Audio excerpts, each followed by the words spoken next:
The following is a message on behalf of Oh No and Streamline Mortgage Solutions. See, I told you it would be like this. I just didn't know. I was doing my best. Yeah, well, I told you, you stupid idiot.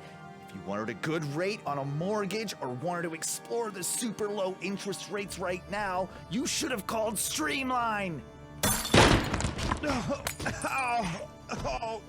Why? Seriously, I told you. You can get it all done at home, over the phone, or online. Just call them at 407-898-4477 or visit streamlineflorida.com. You see, you made the biggest mistake, underestimating the power of saving money. We could have made millions together had you not jeopardized our love and chosen to use another mortgage company. We could have had our jet skis. I know. If you're thinking about buying or refinancing your home in Florida, please check out Streamline Mortgage Solutions at streamlineflorida.com or give them a call again at 407-898-4477. They will let you know if it's the right financial decision for you and your family, as Brian Zymel and his team pride themselves on providing the best customer service in the industry. Just let them know that Oh No sent ya. Oh. What's gonna happen? Oh my God! We have a new champion!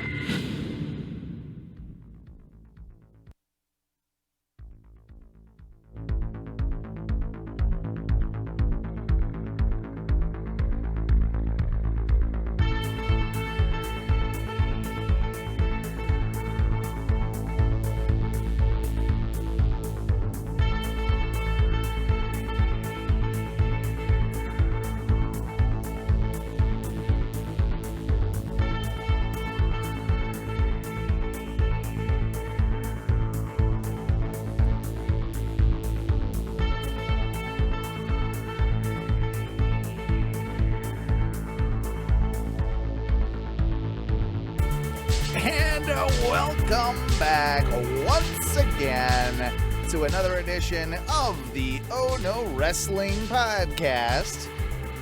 And tonight it's just me, your Sharp Break Kid, along with the king of Bong Style, Duncan. And I dare say it, I gotta do it. No longer. The new world champion over here. The Sharp Break Kid has taken it back. It's come home. The championship is rightfully where it needs to be. Easy. And I'll tell you this. It was Survivor Series was not only a good show, but it was a perfect score for myself. I think the only way I could have won was with a perfect score. So yeah, I'm pretty proud of myself this evening, Duncan. And here's what I have to say. First of all, okay, here we go. No. It's not even that. I'm not even mad about losing the title. I'm mad, and I'm not even mad about you getting the perfect score, and I'm not even mad about you being right. I'm mad that they did it in the most bullshit way possible, which we will get to. Yes, we absolutely will. But there's plenty to talk about this evening. We wish that our good friend Matthew, the modern day Maharaja, our good brother Matthew. Yes, very well put. We wish he was here with us tonight, but unfortunately he's feeling a little under the weather and is unable to join us. And that's just. We look forward to his return. Yes, we do. Let's, without airing all his business, let's just say that this 2020 is bullshit. I mean, as all of us know. We've been saying that for like ever now. Exactly. But yeah, I'm pretty confident that me and you once again can put together a riveting Oh No Wrestling podcast. And It will be serviceable, as I would dare say both of us are. yeah. Oh yeah, good point. Getting straight into Survivor Series though, very impressed with the show that didn't really appeal to me. Dude, I wasn't gonna watch it. Yeah, honestly, yeah, it really didn't have much appeal to me. There wasn't much going on that I was super interested in, and I gotta say, like, they actually let the wrestlers wrestle in this show. It was nice. It was nice. It was a lot. It was an unexpected surprise, and this happens from time to time with WWE pay-per-views in general. I guess you could throw AEW in there as well, or any pay-per-view that you're watching, where sometimes the hype just doesn't live up to the expectation doesn't live up to the hype, and all that type of stuff, right? So you end up with thinking you're probably going to get a little bit more than you actually do. This one, it kind of under-delivered on the build. So therefore, there wasn't a lot of excitement for me around it, and maybe that was for the best, because it surprised me that it was less storyline driven than most pay-per-views, and it really did. It felt like they went back to some roots and really just focused more on what's important and telling the story in the ring and having just solid matches, which it's when you have the roster that WWE has, sometimes it feels just like a waste with so many of these comedy segments or whatever they're doing to build a story, and backstage interviews and things that aren't wrestling. Exactly. Yeah. And not everything needs to be. I mean, it is pro wrestling. Like, you do need some of that stuff to, Oh yeah. But when you've got a roster as deep as WWE's and you let them do what they're just naturally good at, it's proof in the pudding right there that they can put on a pretty damn good wrestling show. Absolutely. And I think that's where the frustration with the main roster on WWE has been for me, is that you have all this talent. Why aren't you utilizing it? And it's not even sometimes that they're not utilizing it, because you can see it at times with people that are extremely talented, like your Shayna Baszler, who could be such a great star. It's just, why are you utilizing it in this fashion? Yeah, why aren't you that too? Why did you?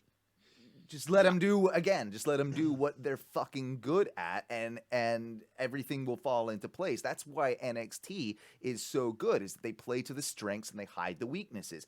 WWE almost seems to have the complete opposite approach, that they will put a Baszler in all these backs. Like, she's never been great on the mic. She can be serviceable. But she's never been fantastic. Let her demonstrate why she is who she is in the ring, rather than, pigeonhole her into something that is going to make her just look lesser. Yeah, absolutely. Yeah. Well, and then her whole main roster debut build, whatever, was not like build. Nope. It feels like it just wasn't thought out right. Like, they had, they build it to the one natural spot, but you could have taken a lot of stops to get there instead of having her just mow through everybody and then get beaten by Becky. Becky, I believe it was. Yeah. Yeah, it was. It had to have been, because, I mean, why would you want to build something, have that kind of like monsterish type run without the payoff? Like, it just didn't feel necessary. It almost, in a way, I mean, it almost cheapens Becky, because it didn't feel like it needed to happen. It was just that, Becky is so popular right now, so we're just gonna go with this. Like, it must have been something like that, dude. I guess, and it was. I think Vince hates pulling the trigger on NXT people. Think that's what it is? I think that's a big part of it. Like, obviously, Roman Reigns and Seth Rollins started off as NXT people, but they've been on the main roster for so long that I think that that's sort of not how it is anymore. Correct. And there's such big stars that, like, they're not, like, you don't look at them and think NXT anymore. No, I mean, and the perfect example right now is Aleister Black, who we haven't even seen him on TV in weeks. And granted, you can, throw the Zelina Vega stuff out there as being a part of that. But, Yes. I mean, from what I'm hearing, it's really kind of, reports today suggest that it's nothing to do with that. If you're to believe Dave Meltzer and all that, it seems like it's just they don't really know what to do with him, don't know where to go with him. And this was once upon a time when he was, I believe Paul Heyman talked about this, when Paul Heyman was in charge of SmackDown and was I forgot what his exact title was. He was like an executive producer or something. Yeah. And he was really hot on two guys. He was hot on Aleister Black and he was hot on Drew McIntyre. And they both were in consideration, apparently, for the defeat of Brock Lesnar.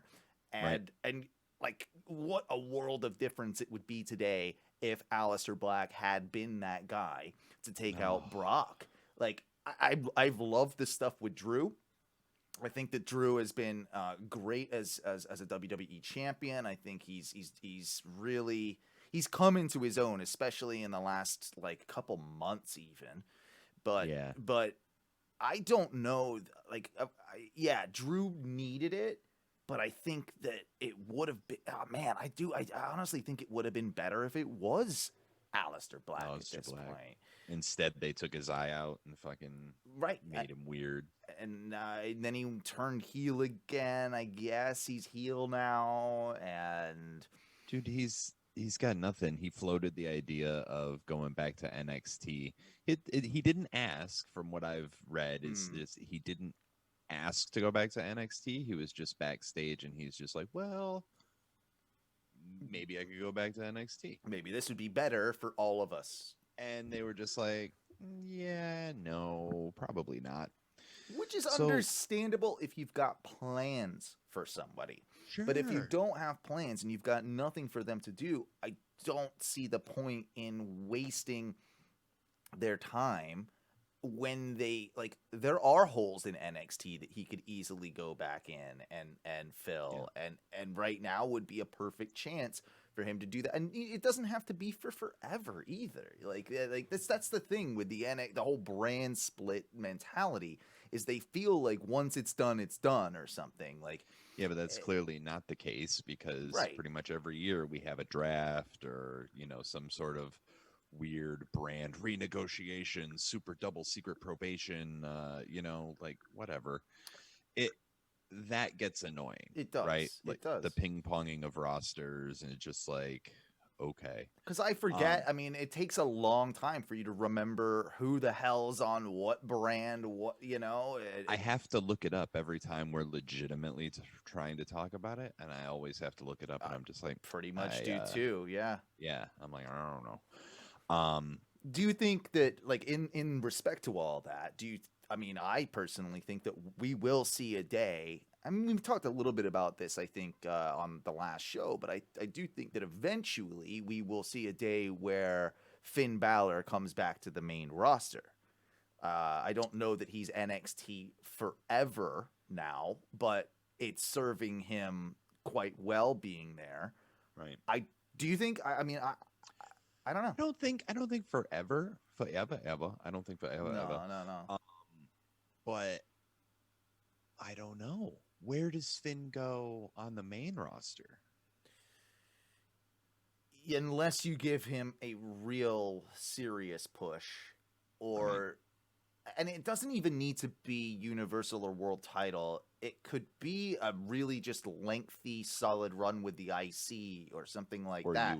Or US, yeah, depending on the brand. But I can see Finn falling into that mold quite nicely. We've also talked in the past, if they were to maybe do their own version of the club, type deal with Finn and Cole and kind of or just rebrand or not even rebrand, but have Finn meld into the Undisputed Era would kind of work. So there are options there. Absolutely. Go ahead. No, I like the prospect right now and I think it's probably just a one-time thing, but it does make me think. It sounds like KO has been announced to be doing commentary on NXT this week. Ooh. So I've liked the prospect of Kevin Owens, who doesn't have a shit ton going on the main roster right now, him being another Finn Balor and going back to NXT. Maybe something happens when he's on commentary that starts a feud that can, even if it's just a program for a couple of months, to kind of get him off the main roster's eyes, so that when he does return, maybe at the Rumble or afterwards, we're like, oh shit, I've missed Kevin Owens. It's great to have him back again. It gives him again a sense of purpose. So yeah, I with him, I can see that type of thing working. Do you realize that the Rumble is in 6 weeks? It's bizarre, isn't it, that it's come around this quick? What? How the fuck? Okay. Yeah. Maybe 8 weeks, but not, I don't know when the exact date, but still, Jesus, it's already almost January. Mm-hmm. But, and I would be saying that regardless. Oh yeah. Of if I hadn't been in a time warp for the last, I don't know how long. Well, I've said it, and I think you can probably echo this statement. It's been both the slowest and longest year of all time, or slowest and fastest year of all time. It's flown by, but it's dragged, and I think everybody can kind of relate to that. Just the situation in the world. In the 42nd week of March, right? Yeah. So yeah, that's a really good way to put it. But Survivor Series as a whole, you would agree with me, right? It was a solid show. I would dare say it's been the best main roster show of the year. I don't know that you're wrong. Yeah, I mean, WrestleMania was good for 2-3 matches, maybe. Well, I mean, it was good for the Boneyard. Funhouse, Firefly. Yeah, exactly. I feel like there was another one in there that was a decent, it was a good match, but I'm sure there was. But yeah, realistically, this blew away SummerSlam. This definitely had more appeal to me than either one of those shows. Definitely. And we'll just kind of run through what exactly happened without going into incredibly too much detail. But yeah, the Battle Royal dude telegraphed the ending, because as soon as we saw Miz go out and not be eliminated, I was just like, okay, that's easy. Yeah. So I don't hate it. I think that of all the guys in that match, he probably didn't need it as much as some of the other guys, but at least it does give him a purpose, and it's another bragging right that he will have with the briefcase, and to making a kind of a point or having some validity going after a world championship. Right.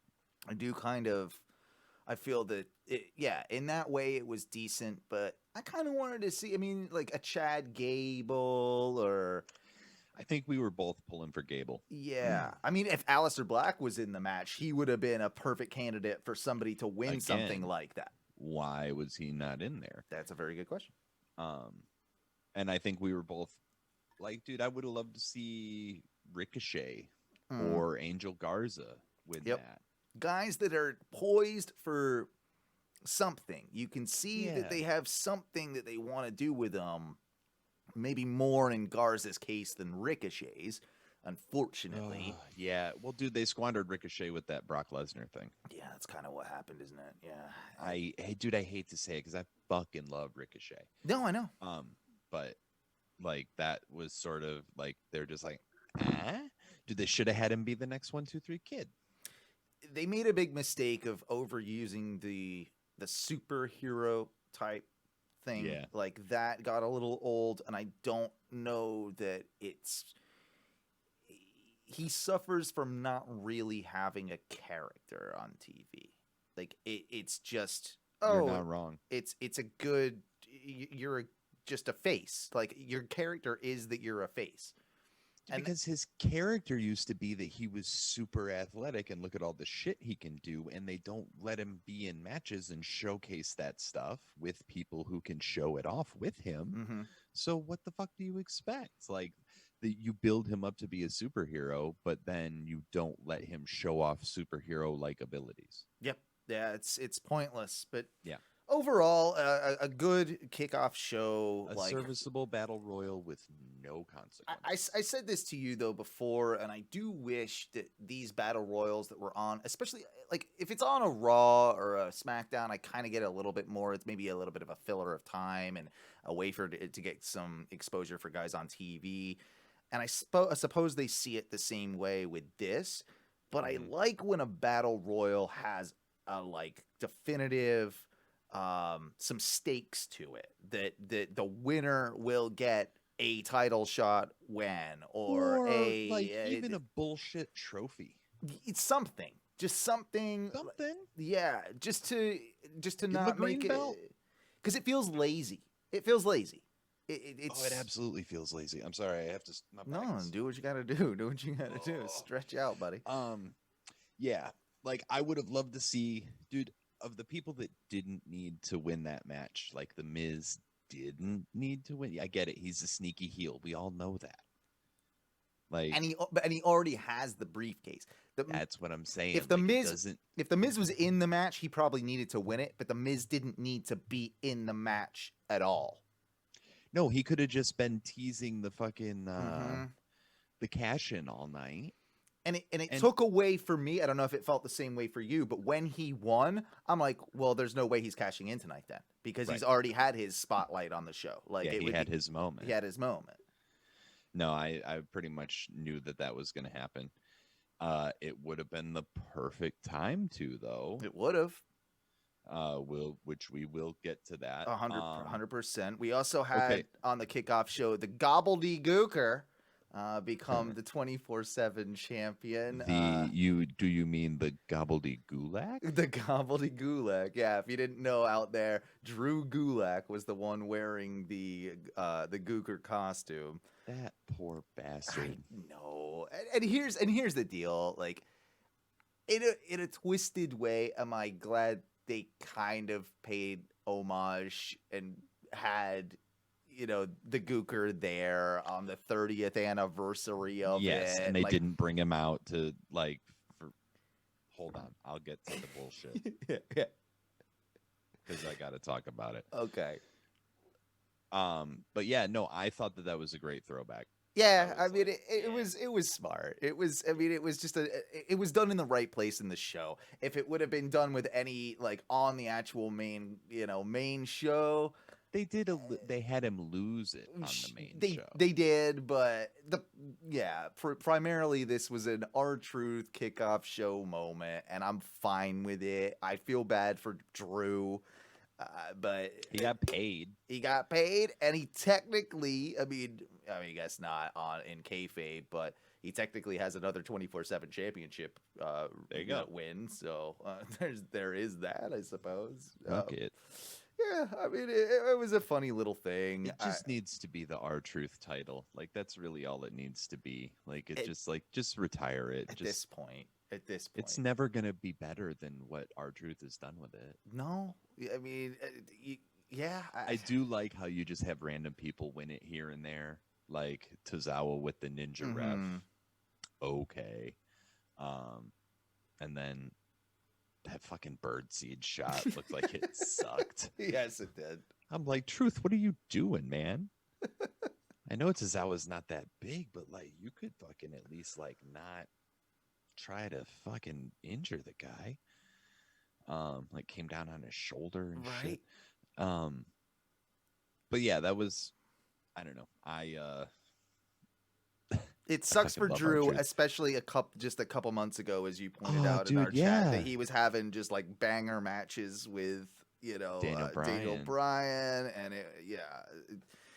so I hope they get back to that with him. they need to. I would, if I were them, I think they're putting together this kind of like mini stable with Otis and Gable. This like American Alpha. It's Alpha Academy, I think is what they're calling it. Okay. And they're kind of putting that together. Something with Gulak involved in that would really work. Because of like his amateur wrestling background, his kind of style, like that could be fun. Like and realistically, Gable and Gulak as a tag team, that's something I would watch. Oh, dude, that's got great tag matches written all over it. Does. If they can, get a little bit of chemistry together, that shit would be fucking fantastic. I would love that. It would be American Alpha meets the Revival type thing. Like you could, like they could easily do that, and they could do it heel or face, I believe. Yep. And then if you really want to have Otis involved, he could be the heavy for the group, which sort of works as well. Yeah, I'd buy that. Yeah, I'm into it. I could buy. Yeah. So the show opened. The main show opened with the men's Survivor Series match. I thought that was a solid way to open. It was. I wasn't terribly surprised with it opening. I was surprised that not a single Raw competitor was eliminated. Yeah. I thought it was a smart way to do it because the real tale of this match for me was the end with Jey Uso. And how you're setting up tension that, he lost and now Roman's going to be pissed at him and he's not going to be part of the family. He's even more of a disappointment to the family, all this type of thing, which of course comes into, fruition later on in the show. So I thought it was a nice way to kind of bookend the show in that regard, that you have Jey Uso, yes, losing, but looking, he didn't really stand a chance after 4 of his other people had, already gotten pinned or lost. So no, I thought it was a good match, and no one really in there looked weak to me. Like I thought, the only person, and it goes back to what I was saying earlier with KO's pin. I'm like, maybe they didn't need to do that. But if there's a potential that he's doing something maybe back in NXT, then this is a perfectly fine reason to do it. Yeah. The Seth thing is weird. Yeah, apparently that was his write-off. I guess, but it doesn't make sense. Maybe they will. Maybe there's something storyline that they can do later down the road with it. But the whole like do what's right type thing. I forget what the exact words he was yelling when he's asking Sheamus to end it for him. Right. Realistically, at that point, wouldn't he just lie down and just finger poke a doom type thing and just lie down for Sheamus? Like, why do you actually have to get the brogue kick to the face? And what are you trying to prove by that? It didn't. I'll be interested. I do. It does interest me in how what they are possibly thinking of Seth's character, because we know that they love Seth, and I've had my back and forths with him. I like the Monday Night Messiah. I've enjoyed what he's done as becoming the smarmy heel again. I think the legs were cut off a little bit just because the overuse of the Rey Mysterio feud. Oh man. But at least like he can go away, do a little paternity leave thing, be with Becky, come back. But I wonder how, when he comes back, does he come back a heel still? And, what will his motivations be? It to me, it was one of the most confusing moments of the night, probably the second most confusing moment of the night in storyline. But I didn't hate the match. Like I'll be honest, I'm not the biggest fan of Survivor Series matches. They tend to just, I don't know if they bore me, but with no, it goes back to that Battle Royal thing, with no stakes. Like there's Yeah. and with no real reason for these two teams other than brand warfare to be I at each hate- other's throats. I It hate doesn't. it. There's no reason for me to get invested in either one. Yeah, dude, that's the thing that bothers me so much is that there are no stakes. It's just brand supremacy, and I'm just Which- like, why? Why does it matter? Which last year was different because Yes. there were stakes for NXT. NXT. It made it more compelling Yep. to have NXT win over a main roster team. Then like it Yep. gives them a boost. So for me, I it was a little dumb, but overall, happy for the Raw team, whatever it is. Second match on the card, was it the Street Profits? Yeah, and dude. New Day. That match was great. I think it stole the show. Really, as match of the night, it would have to. Mhm. It would have to be right. Like Yep. it would have to be. And There's what no way it's not. No, it was fire. It was a banger of a was. match. It was, and I gotta say, in the WWE interview after the show backstage, I don't know if you saw this on I don't think socials I did. or whatever. I don't think I did. It's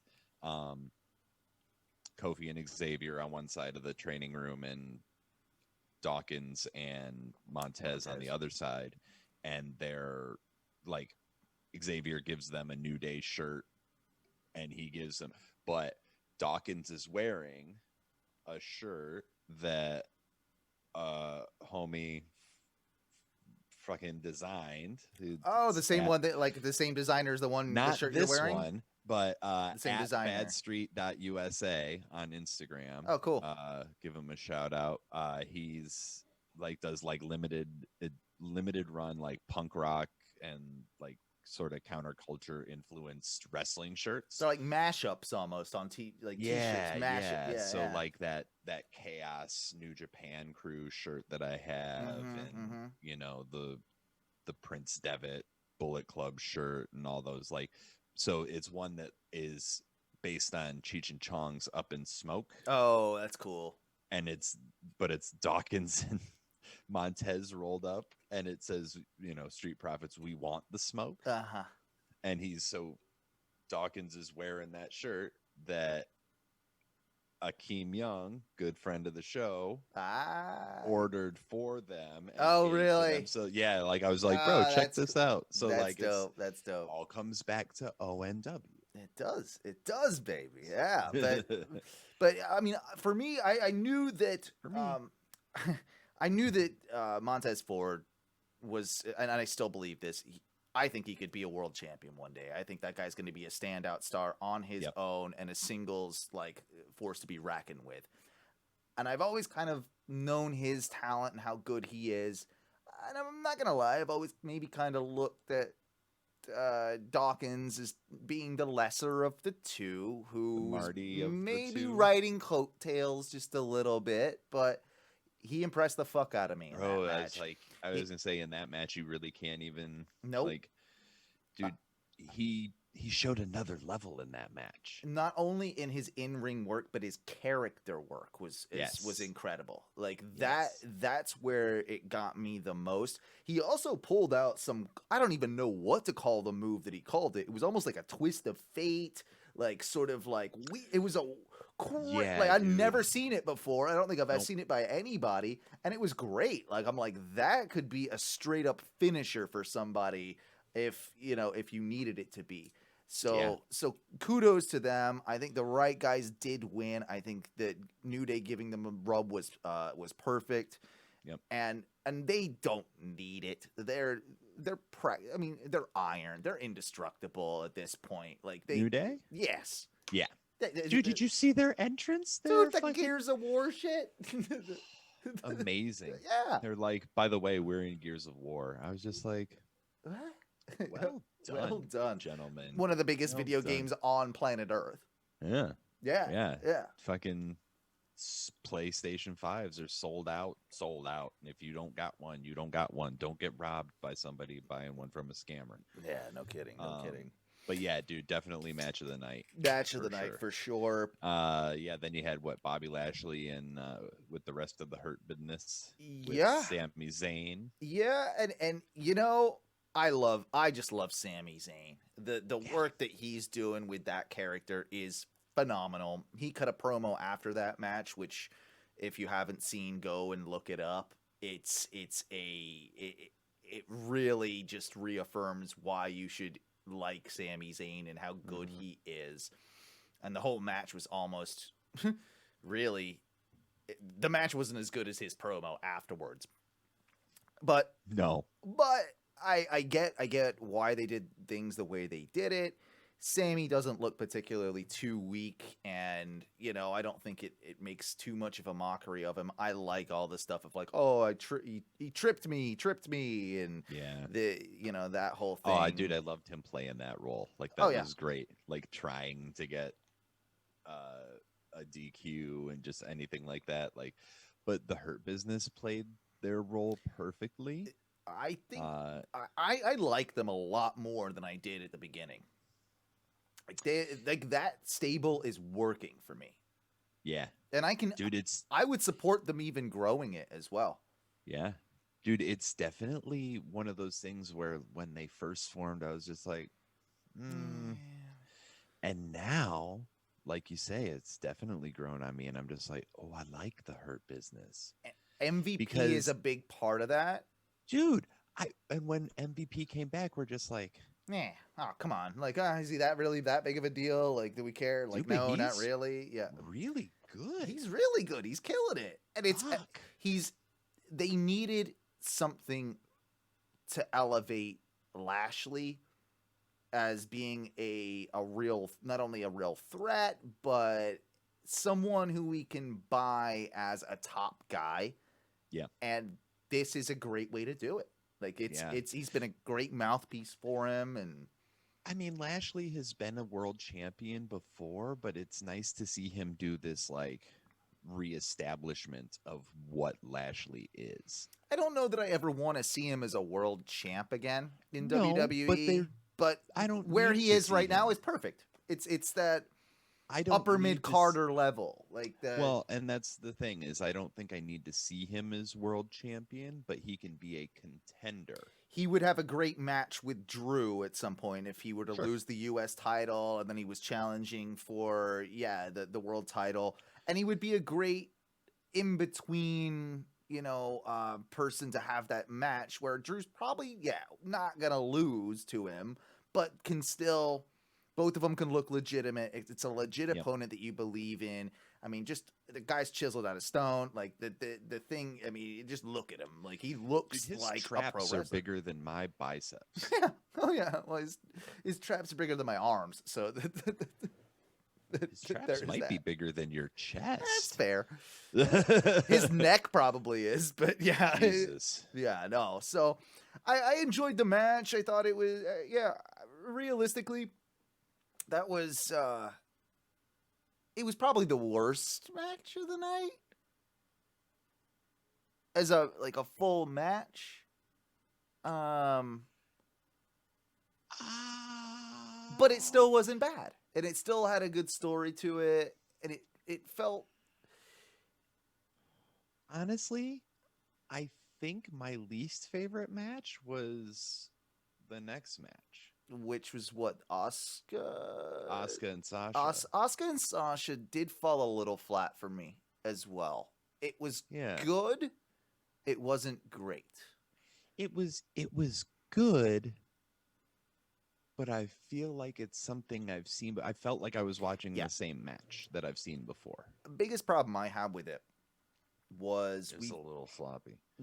It was a little sloppy at times. And one of the biggest problems I had apart from that, just even storyline-wise, was we've just come off this huge feud where Bayley has been this ultimate heel against Sasha's face. Yep. And it was a complete reversal of that again. Now we're back to Sasha being a heel, which against Asuka it is the right decision. I wouldn't have made Asuka the heel, but I thought they could have had more of a tweener match, and they could have had some more sympathy for Sasha, and Sasha not being quite as heelish Yeah. for the sake of it, just to have a heel and face match, which that's kind of what it felt like to me. I mean, you're not wrong. Yeah. And I don't disagree. It also felt like, I don't know, like it felt a little bit lopsided, Mm-hmm. like in the favor of Sasha. Like, It I don't did. know. It was, I don't know. It was for me. For me. So I wanted it to be so much better because those two can go. They can. Like, they're two of the best women wrestlers in the world. And I don't want people to think that I thought it was a bad match. It wasn't a bad match. No. Like it had some really good points.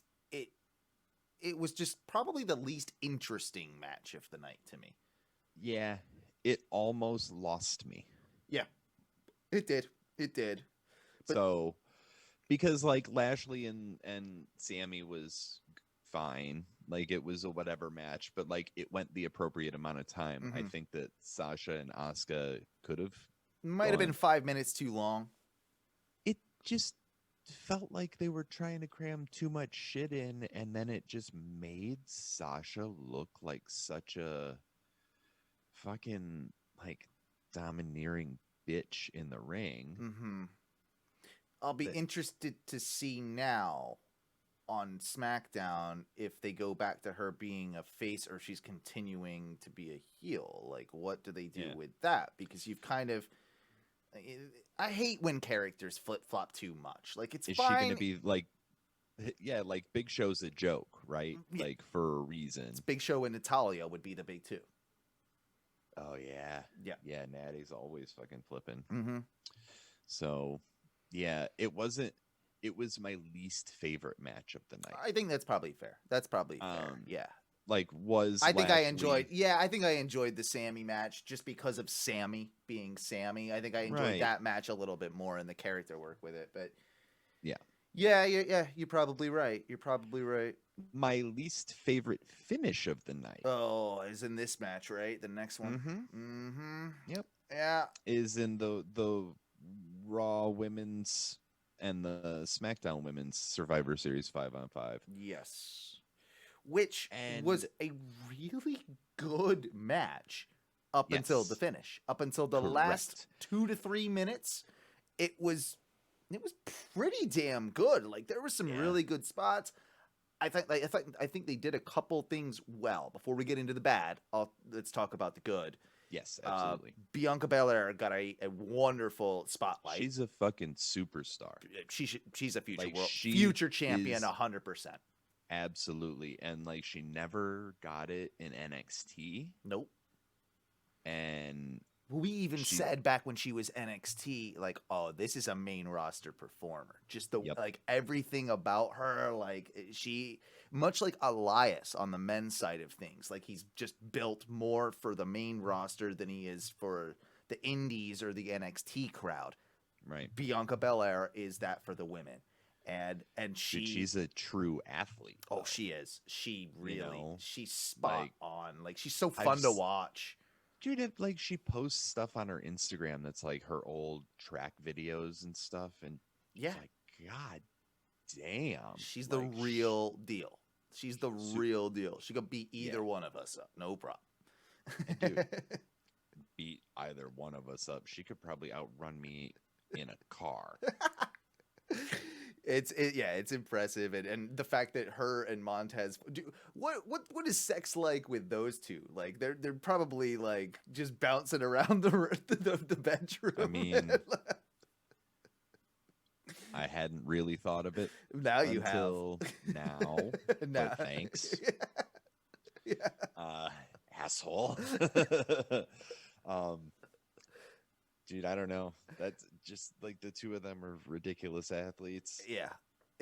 Um, What they I- get up dude, to, I could only imagine. But yeah, she had I a think great the Street showing. Profits are my favorite tag team right now in WWE. Oh, I'd be hard not to be. I mean, followed very closely by the New Day, but the New Day doesn't need to be on that list because they're already like on a different list. Unfortunately, what else do you really have at the moment? Like, There's that. there's not a lot of options. No. Other good WWE points. hates tag teams. Other good points in the match. I'll say that for once they did treat Shayna fairly well. I kind of liked what they did with her. Her elimination from that match was appropriate, and it kept her looking strong. She had she was dominant throughout the whole thing. I think this was a nice rebuild for her, which she is sorely needed. And then we've got there's a couple other Peyton Royce is she did some cool shit in that. Was it a moonsault that she did to the off the apron? I can't remember. Dude, what. Off the top. She took a big dive off the top to the outside. I think it was a moonsault. I feel like it was. Memory serves. And it looked like she landed hard. Yes, and Bailey landed hard as well. And that was interesting too, to see Bailey be the first one eliminated from the match. Yeah, that was very interesting. But I thought it'll be interesting to see if that's a development with anything. If kind of hope it is anywhere. Kind of hope it is. But then we got the finish. Look, we both are not fans of Nia Jax. No. She's hard to. There's not much there that we can get behind. Not as a wrestler, or as a person, it seems like from her Twitter. But yeah, I will leave that out of it for now. Yeah, I forgot about that. I don't need to. Anti-vaccine kind of COVID denying type of whatever stuff. Yeah, that's not our bag, baby. But Nope. Yes, she's not the. She's a big dum-dum. Yeah, she is. She's a big dum-dum. That's... So, I don't like her. I would have loved to see Nia Jax be the first one eliminated. Just as a little bit of... I don't think they could have done that with the ongoing storyline that was the through line of the match with Lana. Like, no, probably not. They kind of had to have her in there... To be the bully. Mm-hmm. Yeah. No, and I get that. I just don't like it. No. I don't care. Like, why do I want to watch a storyline that's basically real life? That was my thing. And I've said for the longest time, there's going to be a payoff to this week after week. Lana getting dumped on through a table. Like I feel I knew that they were doing something with that, and that was going to come into play in this match. I really had that in my heart, and I was right up until a point. You were mostly right. Mostly right. Lana had a decent few sequences and a decent few minutes in the early stages of the match before she was forced to basically stand on the steps like a child and not be able to be tagged in.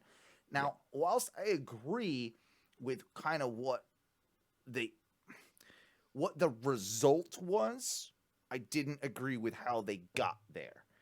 Correct. The way that they could have this made me feel no sympathy for Lana. It made her look like an absolute idiot. Yep. That, oh, look, I'm the sole survivor dancing around the ring. When you haven't done essentially anything. All they had to do was let Nia Jax get counted out. Bianca gets back in the ring by the skin of her teeth, gets caught off guard by Lana with, one crazy move or roll up. Right. Lana wins. Exactly. Like, that's all they had to do. Yep. And it wouldn't have made Belair look weak. It would have also fit the whole narrative. Yep. But now you have made this sole survivor who you're, I guess, trying to build as a face.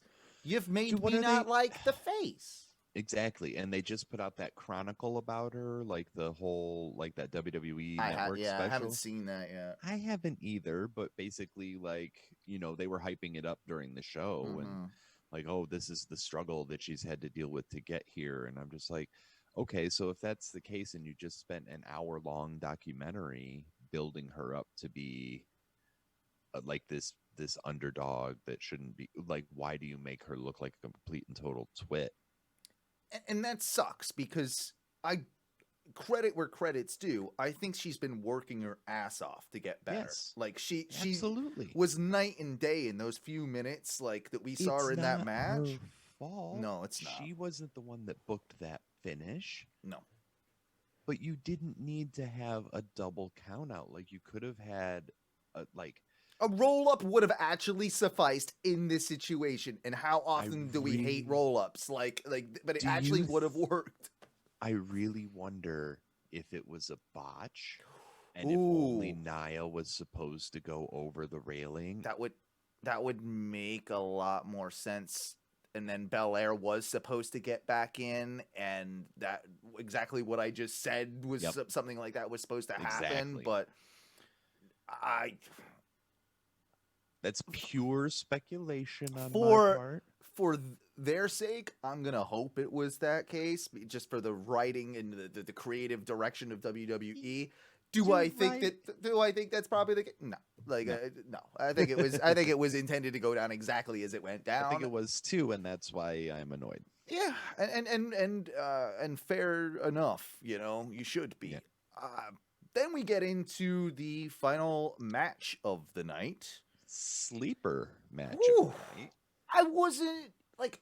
I felt like this had potential of two big hosses going at it. Sure. But I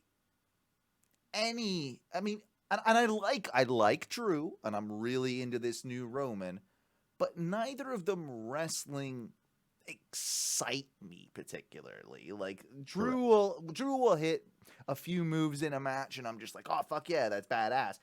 But then there'll be a lot of lulls, and like it's just, I think it's just the style of wrestling that those bigger men tend to work. Sure. And Roman the same. With this match though, it was a slow build. It definitely had to warm up, and the first 7 to 10 minutes, I'm guessing, were a little slow, a little stereotypical. It was a 25-minute match, so oh wow, it was that long. Yeah. Wow. It was the longest match of the night. The second longest was the women's 5-on-5. So it's probably closer to the first 10 minutes, I'll say, in this situation. That were a little drab. It wasn't bad, but it kind of fell into the we're doing a Randy Orton match right now category of just like very methodical, old school wrestling, which it's not bad. We're just so, I think, used to and overexposed and oversaturated with the new style that we forget that this has its place as well. And at some point, that slow build, it paid off. Yeah. And you texted, like, you messaged me and you're just like, this got good. This got good. And I think your response was, this got really good. Really good. Yeah. And it did. I mean, and it just, the intensity fired up. The story really got built up. Mm-hmm. I was fine with everything that happened. And in my heart of hearts, all of us knew that Roman was going to win this match. We just didn't know how he was going to get there. I kind of like the way that he got there. And I do too. And I think it's a good way to keep Jay elevated. Puts him over a little bit as a real single superstar. You've got to imagine that Jimmy will follow suit, unless they want to even do like a Jay Jimmy feud before that, which could, like, before this past few months, before that feud with Roman and before what just happened on Survivor Series, I would have given two shits about an Usos feud. Right.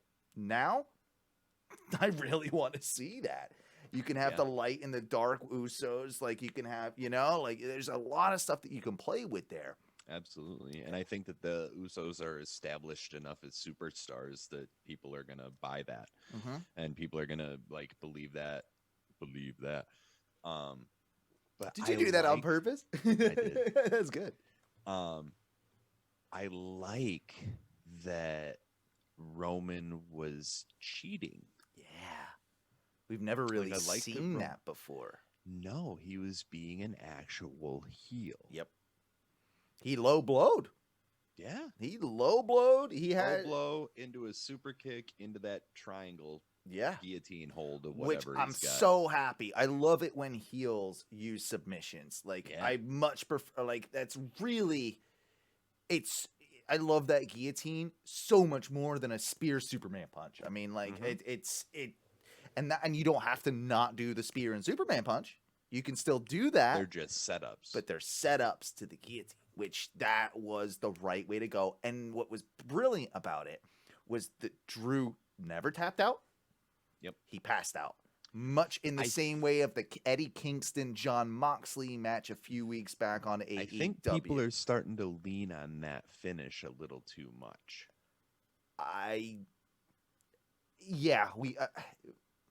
We've seen it quite a lot in the last. It's become a new trend, and it begs a question because I saw someone online post this, and I thought it was, it actually reminded me. I'm like, oh fuck, like that is a really good point, and I don't know if it was in reference to this particular match or not. But when did the referees, and why do the referees not anymore do the old school hold the hand up thing? And they let it drop. And you remember, like, that is what, like, if you're going to do the angle that we're talking about with you're passing out, not giving up, and the ref calls for the bell, they should be doing that as to really get over that story. And then you can have the Hogan power up at times where a guy can get out of that.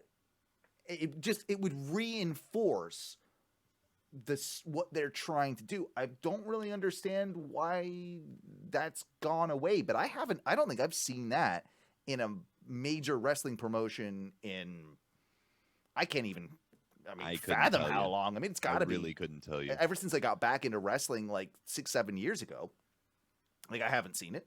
I don't think I've seen it once. No, I think you're probably right, actually. So yeah, I mean, and it would just, again, it would only reaffirm the angle that they're trying to take. Like it's bizarre to me, but all in all, Drew looks really good. Roman looks like the heel that we want to hate. Yep. I do wonder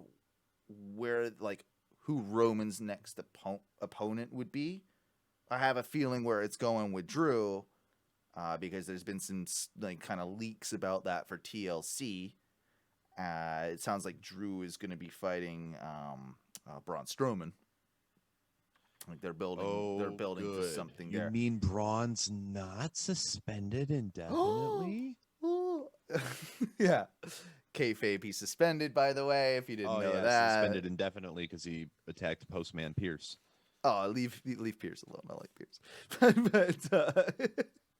But I'm never gonna see him as anything but Postman Pierce now. I know, right?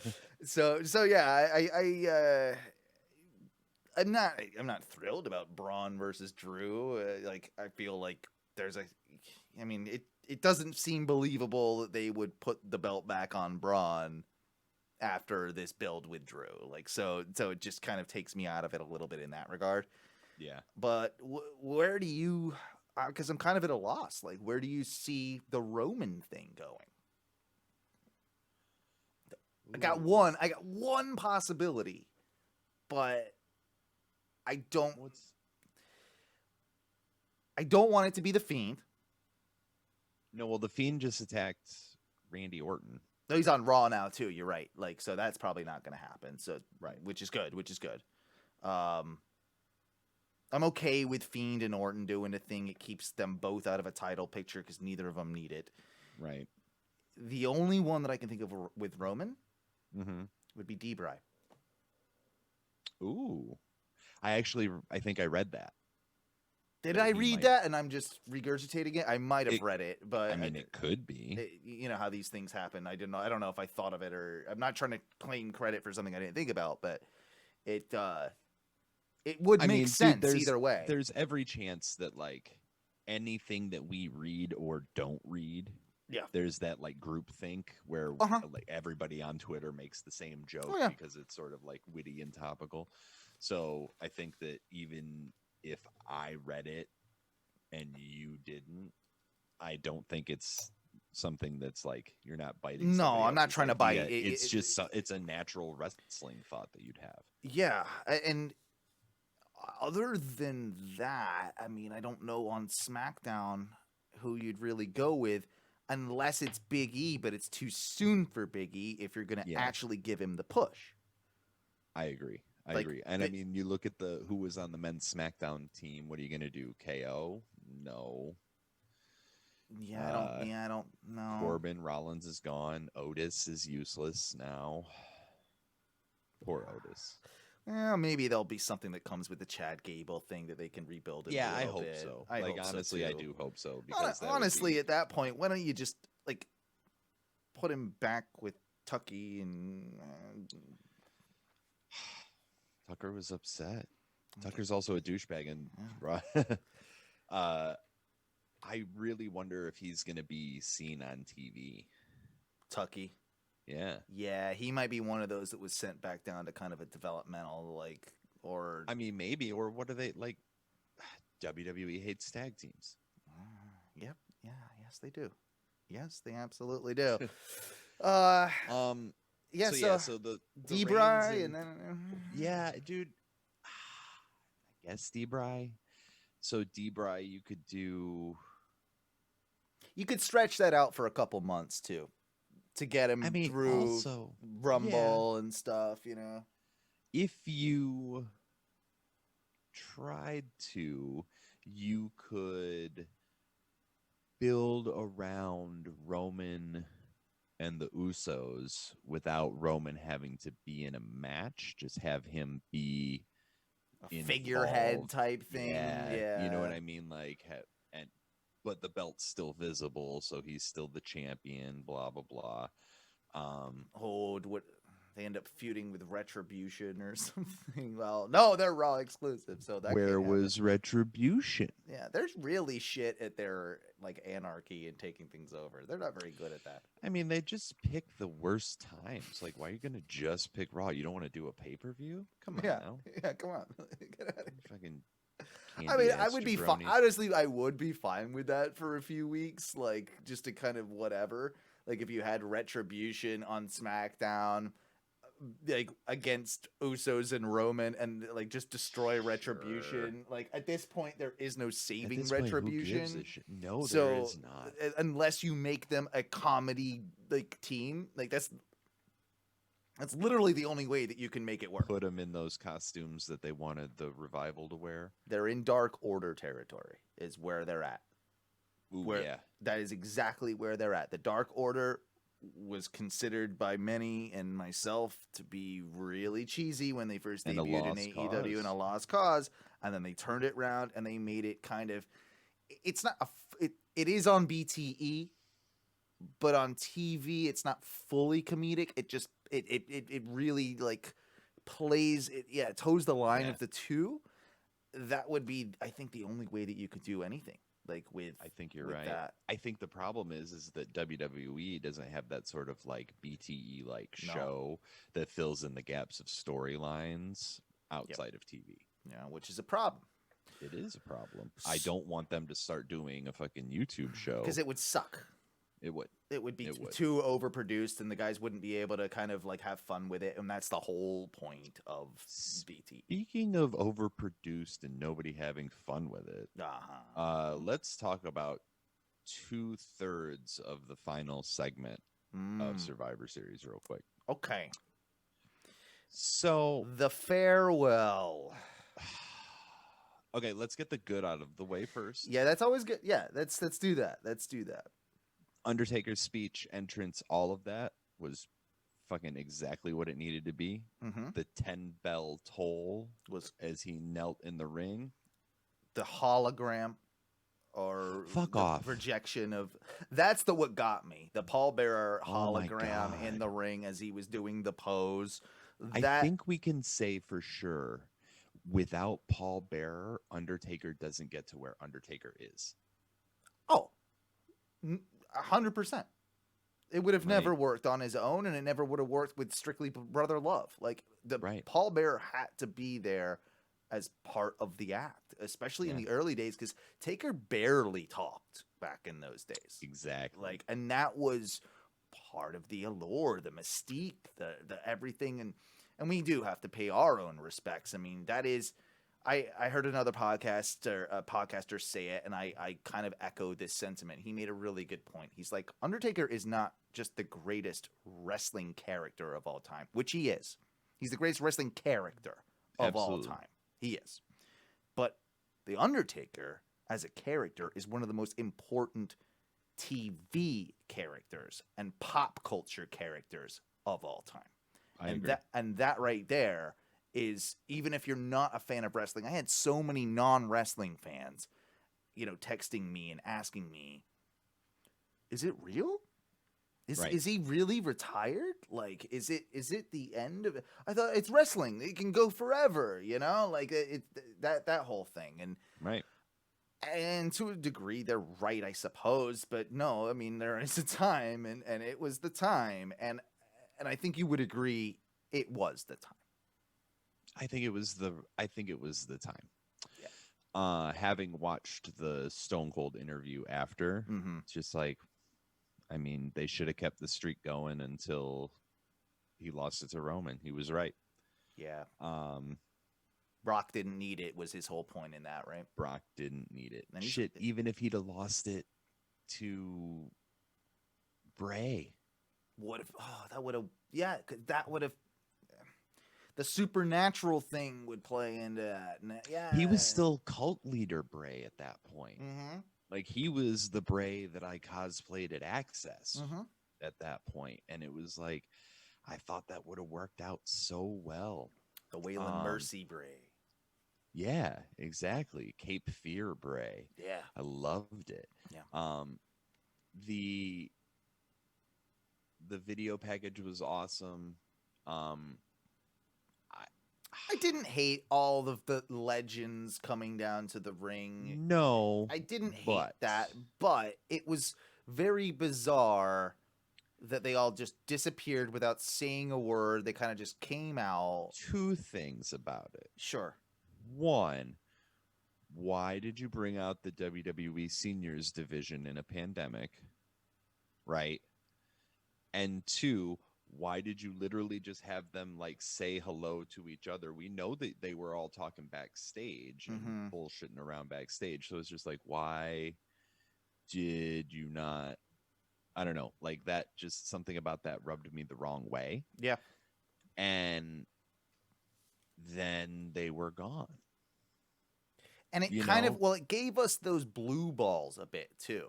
Because when you clear the ring like that, and I just have Vince, now it's just one person after his announcement, you did get the feeling like, oh, are they setting us up for something here? There's an empty. That's exactly what I thought. There's an empty ring. Is the Fiend gonna appear? Is it's something? Are we really done with the Undertaker, or are we going to get something else? I mean, if it's not the Fiend, it would have to have been Roman, would have been the two choices that in my mind would be that last match. But right? I think that's been done. Yeah. Like, I don't think that needs to happen again. Speaking of Roman, and just backtracking just a little bit, as I look at my notes with that Roman and Drew match, I want to say, like, I want to see that again. I definitely want to see another match. Like, I think that should headline WrestleMania. I think those two should be the two that headline WrestleMania. And it was one move that I said to you, I think, while we were just chatting. It was like the spear into the submission hold that Drew put on Roman. Like, it was Yeah. so slick and so just like, oh shit, these guys actually really do have chemistry. Like, this is going to work. I mean, that was a fight forever moment for me if I've ever had one. And Yeah. I've never had that with Roman, and I really can't say as I've ever really had it with Drew either. Drew. So this might be one of those things that, like, they could probably have a career-defining feud between the two of them if it's done correctly. Oh, I completely agree. So, sorry, I couldn't agree with you more on that one. To be entirely I just honest. wanted to mention that. But back Yeah, to the, it's actually a shame that they're on different brands. It is. Because they could have a really great continuing feud. I hope that they can. I hope they do that. But I hope they do as well. back to the farewell. Back to the farewell. Yeah, I thought that dude, I'm never gonna not pop for the greatest entrance in all of wrestling. It's just, yeah. Nothing will ever be Nope. as good as the Undertaker's The entrance. Tesla fucking coils, bro, playing the song. theme. You know how hard that is to do too. Like that's not easy to program. No. Like, coming from a production standpoint, Right? Like, No, it's not. it's not easy to do. But they No. did it, and they did it very, very, very well. They did. Dude, Um, and that I was telling the wife, it's just like how, like, you take something as simple as the funeral dirge yeah. and you turn it into this iconic thing that, I mean, for 30 years, Jim Johnson, right? I mean, like, Yeah. that's a lot of that. Really, I kind of wish he would have even been there, like, as someone that, because, like, he's as in really as some of those guys, he would be as influential or as important to his success. Yeah. Like, without the theme, you don't have the Undertaker. no, that's a complete package. Mhm. That's the character, the look, the attitude, the performer, the manager, the gimmick, like, everything came together so perfectly in a way that I don't know if has ever or will ever be done again. So, It's hard to top, isn't it? I mean, it's virtually impossible to top. And I'll say that my other thoughts were Vince had to show up. Vince Yeah. had to be there, and I'm yeah, glad. I and asked you if the old man showed up. and I we was like, both "You think we he both shows up?" said We're he like, should. Yeah, He should. should. And it was short and sweet, but I'm glad he said what he said, and it was I'm glad very. he called it the WWF. Well, how bizarre was that too?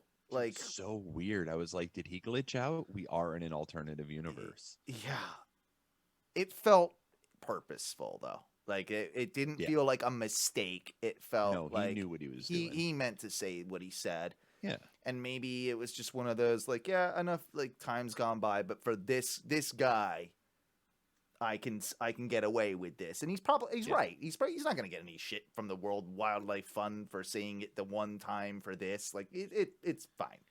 It's fine. It's definitely But fine. I'm glad he did it, because it was just another one of those pieces of that puzzle. Yeah. I thought overall it was done very well, and I thought it was pretty classy. And the Undertaker just saying those words, that the Undertaker needs to now rest in peace. Mm-hmm. You couldn't have done it better, really. Like, I think there'll be people out there on the internet that shit on things about it, but realistically, what more did you fucking want? Like, it couldn't have done. They couldn't have done it better, really. No, they absolutely couldn't have. Like, what do you fucking want? That's at the end of the day, it's just like, is that not what wrestling is supposed to be? Hmm. And, like, at least he got to do a send-off that was fitting of his character. I felt numb afterwards. Like, I did shed a tear when Paul Bear popped up, and that was And that really did get me. I'm like, oh fuck, like in the nostalgia and all those emotions. But like afterwards, it was just like I felt numb, like trying to just, we're in a wrestling world without the Undertaker, and that's not without an Undertaker, which is weird. It is like it's just not something that our lives have ever like. We've not had that in our whole entire lives. Like that's bizarre. I remember wrestling before the Undertaker, but not much. Yeah, I think, and you're that little tiny bit older than me. That I think for me it was right. I remember the Undertaker's debut as being one of those formative first memories, really, as a child. Like one of those things that just sticks with you that you'll never really ever forget. And the fact that it was 30 years to the day. That it wasn't even 30 years to the Survivor Series, because like obviously dates and years, hip hop around. Right? But it was to the day, like how it's poetic. It is. It really is. And that's the thing. It's like you put that little bow on it, right? I think he knew that too. I think he knew. Yeah. I think he knew why that was so important. Just like you're running the risk of still not being able to have a live WrestleMania this coming year. Mm-hmm. So the fact that he is ending it on his terms with a match that'll be legendary, right? The Boneyard will be legendary for one reason or another. Yep. So, and I mean, he truly in that match, he rides off into the sunset like the Cowboy's supposed to do. Like nothing should really. He shouldn't feel bad. I do get the feeling in my heart of hearts that he wasn't 100% ready to do it. Like I still have a feeling that he's like he's saying it, but yeah. I mean, he said he's at peace with it, though, right? He said he's at peace with it, and he made the acknowledgement that his body cannot compete at the level he wants it to be at to ever, to compete like that. So that's what's given him the peace. He would keep doing it forever if he could. He absolutely would, but you don't want to see him end up like the dude in The Wrestler. Correct. And he wouldn't, because he'd be always in the big WWE space and always taken care of. But like I don't want to see him get to that. It's the old question from High Fidelity. Is it better to burn out than fade away? It really is kind of that with him. And I credit where credit's due. He probably could have pushed it for another couple years, then a couple more cinematic matches. He probably could have had one with AJ, and AJ probably could have walked him through it and made him look good. He probably would have have had done a great that. match with AJ, like a real match this year. But for how many more years? Yeah, maybe 2. And you don't. But you don't want to see Taker be full time. No. I did for a minute, right? I'm just like, give him one more run, like give him one more year. But I'm just like, no, I don't want that. No, it wasn't necessary, and I think that he probably had to, think very hard about it and weigh it all out. And realistically, I think he came out with the right decision on the end. So, he'll be in the Hall of Fame this year. I know you don't drink, but I'm gonna cheers the Undertaker right now. I mean, there you go. Cheers to Mark, to the Undertaker, and thank you very much for fucking everything that you did. And, man, you changed the business. The business will never be the same again. I couldn't have said it better. I just wish that there hadn't have been that fake retirement. Yeah. At Mania 33. Yeah, the one that we saw where it was just, it was either it should have been there or it shouldn't have come back. Like, And I know that, like, obviously he had surgery, right? And it was a different story, but He probably I don't wishes know. that too. You No, know, he does. he does. You know so, he does. You know he Like, does. So it is he what wasn't it expecting to is. have a surgery that was going to make him able to train and perform at that level again. So, I don't know. It's weird No, because like Undertaker has been my favorite since you Hulk Hogan stopped being my favorite. yeah, it was Hogan then Taker for you, wasn't it? Yeah. And Taker was never my top of the list. You know, he just like the style of wrestling Sure. I, gravitate towards was always the Shawn Michaels, the flashier sort of style, Right. but it wasn't with, I think I realized later as as a grown up figuring out just like how important he was, not necessarily in the ring or what have you there, but Just just to wrestling. to wrestling as a whole, and you can't teach that, as a douchebag once said. You can't teach that. Oh, would it get into a couple other little things? Yeah. Well, real quick while we're speaking on that, let me just Yeah. pop off about wrestling fans need to calm the fuck down. Oh boy. So in tying in with the Legends segment, Mhm. people are giving Mick Foley a whole rash of shit. Yeah, you told me about this. Do you mind stop? And I'm gonna be super quick. I'm gonna try and repeat in Yeah. 2 Go for seconds. Sorry, but So- yeah, tell us. No, about you're it. fine. You're fine. I'll story tell. So Mick Foley obviously was one of the legends that came out to say their respects to the Undertaker, which they didn't actually do. It was just a big show-off session. But people on the internet, being the people on the internet, are upset with Mr. Foley because he recorded I guess an Instagram or a tweet or something that was basically saying, please stay at home for Thanksgiving so that we don't have a very sad Christmas.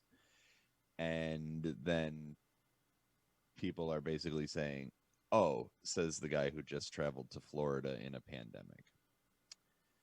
And my thinking is, well, okay, yeah, you're not wrong, because for one, there is a pandemic and we are, you're in a ring. Mick's not a young man himself, so you're in a ring full of a bunch of other older gentlemen and Ric Flair, who is older than old, and you're talking about not going to see families.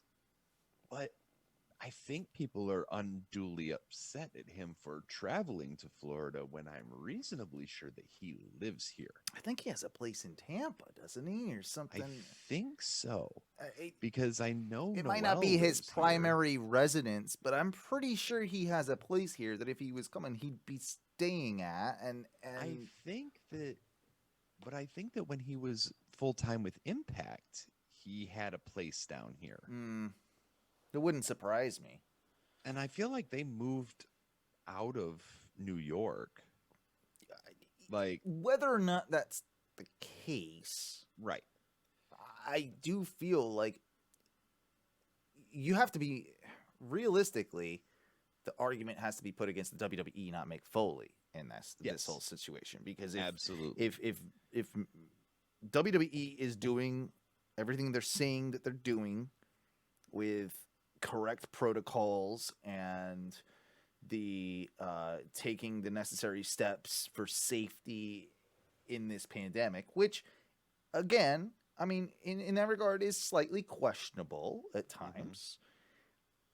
But if they're doing that and they're saying that to Mick, then Mick should feel safe to do this. Like that's it's I don't really get the backlash against Mick on this one. It's because he put out a video that was don't travel for Right. Thanksgiving, and they're like, Mick, didn't you travel for Thanksgiving? And I'm just like, mean, I don't know that he did. I don't know that he didn't. Yeah. It's none of my business. Like, he was there for work, I guess, because that would have been a paid appearance, I'm Oh, sure. 100%. Like, WWE pay for all those dudes to be there that aren't already here, you know? Oh, yeah. Savio Vega got paid to come in, and so did all of them did. Yeah. And so did Kevin Nash, and so did the Godfather. And the Godwins? Oh, God, yeah. Man, they looked old. They did. They look scary Oh. old. Like, Yeah, I'm like, are y'all, like, where's Hillbilly Jim? oh, did he? He might have passed away. I think huh? he might. I think he might have. I'm yeah, sorry. I think we might have lost him a while back. But Did we? Probably. yeah, I think so. I have a vague recollection of that. But yeah, I don't really understand 100% the backlash with the whole Mick Foley thing. It seems like a little bit overblown and I don't know. There's a lot more in this COVID world and a lot of other people that you should be pissed off. How about our governor and first? So Did you know hmm. that Hillbilly Jim is still alive? What? Yep. No shit. Yep. I'll be Sure damned. is. Okay. So he is 68 years old. Well, I'll be damned. Good for Yeah. him. Keep on Hillbilly Jimmin'. Exactly. Moving forward with stuff that I didn't catch a whole lot of Raw last night. I caught some highlights, but one of the things I did see was a match between Bobby Lashley and Keith Lee. Oh, really? And it was pretty damn good. Like, they were letting Keith show some Keith stuff in this that he's not been allowed to show on the main roster, I would say. And Keith ended up winning the match by DQ. MVP got involved and basically, caused the match. So it leads me to believe that there might be a little bit of light at the end of the tunnel. I hope, with man, Keith Lee, because I can see Keith Lee, like, if him beating Lashley, those two having a decent feud, working a program for a month or so, and Keith Lee ending up with the U.S. Championship, that would be a really good way to rebuild what you've kind of chipped away at with Keith Lee that we don't like. Please don't Yeah. ruin him. No shit. Like, we're so close. Don't. Yeah. So, I could see Lashley. Like, dude, Lashley and Keith Lee would be a great. Like, yeah. that would be It would too just like, Yeah. and it was the other night, and Keith got in some really, his offense and how just Yeah. powerful it looks, and Yeah. He's a big boy. and I think that he could be a great face to the Hurt Business's heel with kind of like a 1 versus 4 or 5. How many people are there? 4. 4? Yeah, I had to think about that. But a 1 versus Lashley 4 might count as 2. But true. But Keith Lee counts as 4. And that's Yeah, why so it's a fair fight. That's why it's a fair fight. If anybody could take on the odds against a Hurt Business, Keith Lee would be a perfect one to do it. And what a cool storyline and a way to do it, with him defying all those odds to be able to, take absolutely. that. So Yeah. that would. I'm really into Yeah. that. I'm really into that. I'm really into that too, because it's a legitimate competitor and a legitimate feud. It's just like we said earlier with the Braun Strowmans of the world, or like the Bobby, like even Bobby Lashley, like challenging for a belt later down the line, a legitimate contender. Yep. And this would be a perfect way to do that. Put the strap on Keith Lee. Lashley moves on with the Hurt Business and gets in some shit with Drew. Yep, absolutely. That would be perfect, and it wouldn't, like, Lashley can hold the title, but he doesn't need it. No. So it's good to put it on somebody else. Man, like, I love watching Keith Lee work with big dudes, but I like watching him work with small dudes. Like we It's so saw fun. him at PWG and it was him versus Chuck Taylor for the PWG championship. Fucking Chucky T can go too, man. No one. Dude, it was a great match. Like it was a great match. I bet. But yeah, like fucking, I love that guy. You got a computer up on. Yeah. What do you need? Look up Chuck Taylor's Twitter. He said something funny today, and I meant to write it down, but I forgot. It's a one-off, just funny little quip. But I'm trying to remember what it was. It was non-wrestling related, but it's worth bringing up because I think you'll get a chuckle out of it if no one else does. The only show I watch on TV is Guys Grocery Games, Yeah. and I'm on a show on TV. Yes, that's the one. The Guy Fieri Guys Grocery Game Show. Look, I mean that's relatable. Well, we're switching gears to a little more AEW talk. There was an interview, I guess, last week with Meltzer. Wrestling Observer Radio did an interview with Omega, Kenny Omega. And I found this really interesting that Kenny was very, very vocal, apparently, about not being a fan of AEW's ring. Really? Which I would have thought like him and the Bucks would have been like when they were, signing off on the ring in the early days, they would have been the guys to be like, yeah, this is the type of ring that we should have and all that type of shit. Yeah. So I'll read this out for you right now, and it's kind of please do. Yeah. It's Kenny Omega is not a fan of AEW's ring. During his interview on Wrestling Observer last week, he said that AEW rings have too much give, are too bouncy, and not nearly as firm as the rings he was used to in New Japan Pro Wrestling. Huh. He said running in the AEW ring was like running through quicksand. It causes fatigue to set in quickly, that it was terrible for guys who prefer to wrestle an explosive style like his, that it makes jumping very difficult, and that running in AEW rings is really hard on the knees. He said the only advantage to having such a bouncy ring was for taking flat back bumps, but that it made almost everything else more difficult. And this guy that's posting this does bring up a couple interesting points. He says, quite a few things surprised me about those comments.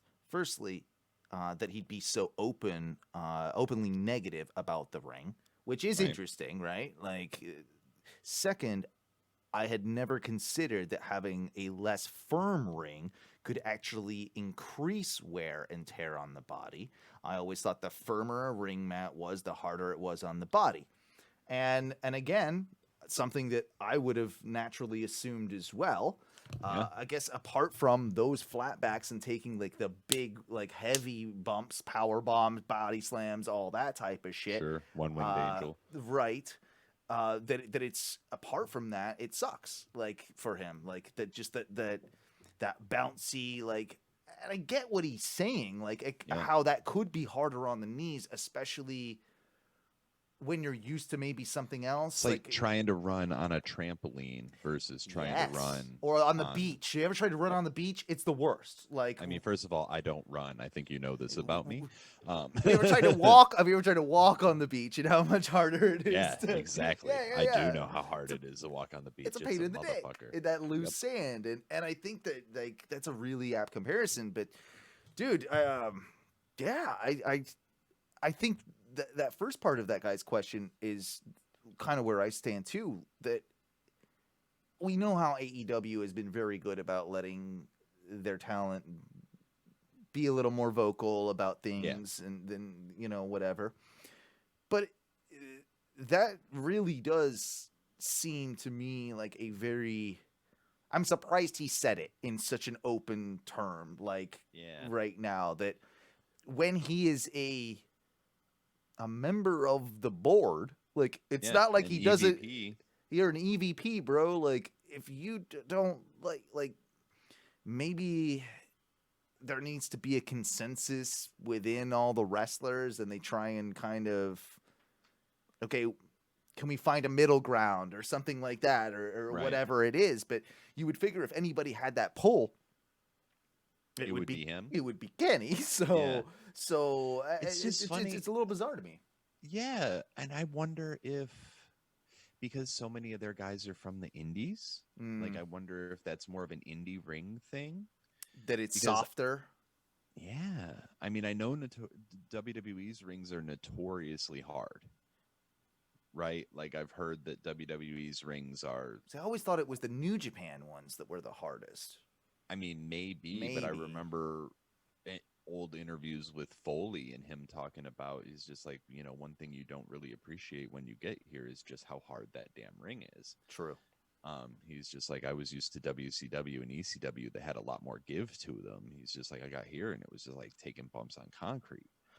But I think the ropes are one of the big parts with Yes. AEWs, right? Because they're the actual old school steel cable, wrapped in whatever Yeah. they wrap it in or whatever. rubber, Whereas WWE's aren't. They're actual ropes. actual ropes. Yes.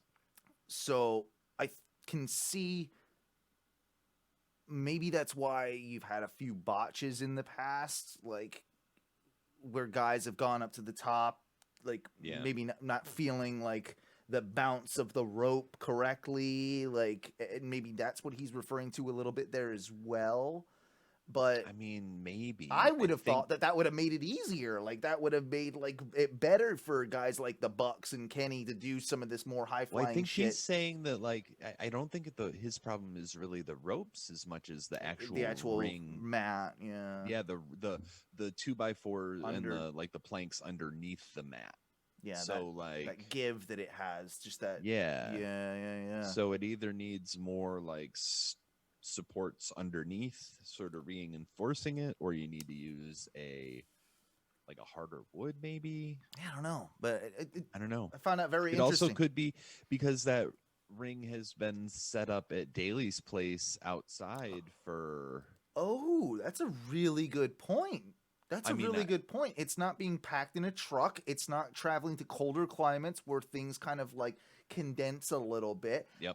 And it would naturally in Florida at Daly's place being outside. I'm sure they tarp it or something to keep weather, inclement weather I would off it. assume. But yeah, it is still sitting out there in the elements, and I wonder if that's made the mat itself or like the whole structure wood. itself, the wood itself, have a little bit more give than it usually It's would. a thought that occurs to me because the humidity down here is the son of a bitch, and Dude. it does crazy shit. Well, So, and it's not like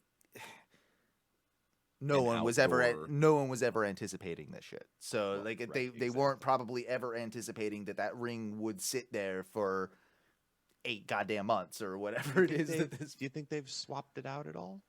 I mean, I'd imagine they've swapped out parts of it. I'm sure they've Obviously, swapped the- out mats. Like we know. Obviously Well, they know they mats. have. We know they have because we've Yeah. actually even kind of seen them do that with Exactly. like the whole Orange Cassidy I thing. was just and, gonna say. Yeah, Yep, that yeah, behind yeah. the scenes clip. But no, that is Because WWE's are sitting inside. Yep. Yeah, we do often forget like that the Daly's place is an outdoor amphitheater. Like Yeah. that's one of the challenges that they've had to, go through and it is tough. Like that's not something that I don't think you could take. There would be a percentage of WWE wrestlers that would find it extremely challenging to wrestle in the environment that they are wrestling in.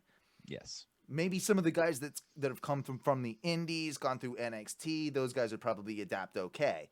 But you take a John Cena or someone that's like only probably ever wrestled indoors and you throw them. I mean, Miro is a Except great example. WrestleMania. True, but that's one night. It's Exactly. It's one night versus however many nights a week yeah. they're actually running. Exactly. AEW besides Wednesday. But that could be a decent point with Miro and how we've said like, oh, maybe he's not adapting, 100% to Yeah. that style because he is that I don't want to say he's a WWE product, but he kind of is. But he is? He is. And with his, not only his style, but what he's just been used to. I think in the FCW days, they made him work, in rings that were in warehouses where it was hot as hell and that type of deal. But Yeah. he's probably not, he's not doing that week in, week out. He's used to an air conditioned Amway Center, if you will. Like it's a much different ballgame. Another climate controlled venue. So, which Daly's Place is not. No, it isn't. So, it isn't. Backstage it is, but the backstage is not nearly as big as some backstages would be. I think you would also agree with this as well. Not that either of us are athletes, but we have been in the production world, and there is something strange and that fucks with your body if you're doing heavy lifting or physical activity when you go from an air-conditioned backstage space into a humid as fuck Florida outside space, outdoor space. It's gotta, for those guys, it's gotta absolutely mess with their muscles and how, like they're warmed up, and they probably have to be doubly warmed up to. Dude, I would imagine to do that. I would imagine it's harder to find that sweet spot of being ready to go out to wrestle without being blown out before you get get there. Exactly. Yeah. And then, you absolutely make the point about the ropes. Like, the humidity out there is gonna, that's what causes botches on the ropes. It's the humidity for sure. Yeah. We'll do a couple more. Little do we things. have any questions? We don't really have any questions today. Good. I didn't want to answer any. Me neither. I got a question for you. Yeah, what's that? Do you think Hangman took out Moxley? Ooh. Because I can't figure out who else it would be. And now we can, and it would make sense with Hangman watching on as the Bucks win, not really coming out with the Elite, then Kenny getting the chance against Moxley. That what if they play some sort of they play something like that? I don't know. I don't know who else it would be. I saw a rumor somewhere. Maybe it was just somebody wishful thinking that they were just like, Kenta should be the one, or not Kenta. Who is his partner in the Golden Lovers? Oh, Kota Ibushi? Ibushi. Now that would be dope as fuck. Ibushi doesn't want to come to America, though. He said it multiple times, and he's in he's in a really prominent position right now with New Japan. I can't really see that. You could have it be Kenta. I think it should be somebody from Japan, but I don't know who. Evil. I mean, not that. I mean, it would doesn't really work. It doesn't work, but we'd fucking pop our tits off if that were to happen. Yeah, but I mean, I think that. I mean, it could be Hangman. It definitely could be. I don't know. I feel like they're gonna do this sort of like Hangman introspection, sort of like finding himself gimmick. Either that, or he joins the Dark Order. I mean, okay, I'm okay with that too. Which I'm okay with as well. Yeah. Yeah, let Hangman fall off. Sort of like when Bray Wyatt or when Daniel Bryan joined the Wyatt family. Yeah. That's a really good comparison, actually. That's a really good comparison. That'd work for me. Speaking of Moxley, did you see that WWE has filed for a trademark for Dean Ambrose?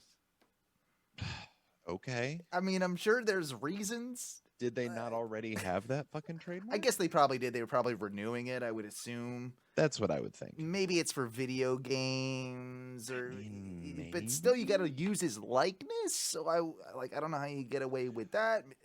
Are they still selling Dean Ambrose merch? Dude, I don't think so.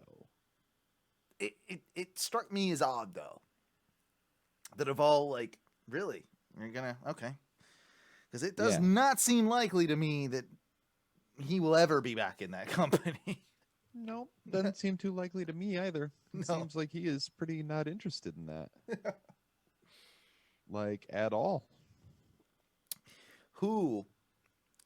We're gonna rapid fire here. Okay. Who is your wrestler of the year in 2020? Wrestler of the year in 2020. Ooh. It's a tough question, and if this is one that you want to come back to next week, I would understand it, because I had to think about this long and hard, and I'm still not 100% in my decision either. Yeah, let and I me feel write like that down so yeah, I can actually think about yeah, that. I would rather you not answer it in haste. I would don't rather want to half-ass that. No. I feel that's one that we maybe even put up on our Facebook group. By the way, facebook.com/groups/OhNoWrestling. Yes. Or just, Google Oh No Wrestling. You'll find us everywhere. But find us on our Facebook group. I'll post it up there and maybe have people answer, because I got a couple that pop to mind. But when it comes down to, like, seriously, who your wrestler of the year for 20, because it's such a weird year too. Yeah. It's a very tough one. It's a very tough one to answer. So maybe, that'd be a good one to wait for when our good friend Matthew hopefully is back on the show. Maybe hopefully next week, and I'll star it right here, just so I remember. Yeah. And then I got that written in my notes. Yeah. I do have just one thing I want to kind of. It's one thing that goes into a few things, but I watched Survivor Series 1994 the other night. That's what you were saying. Yeah.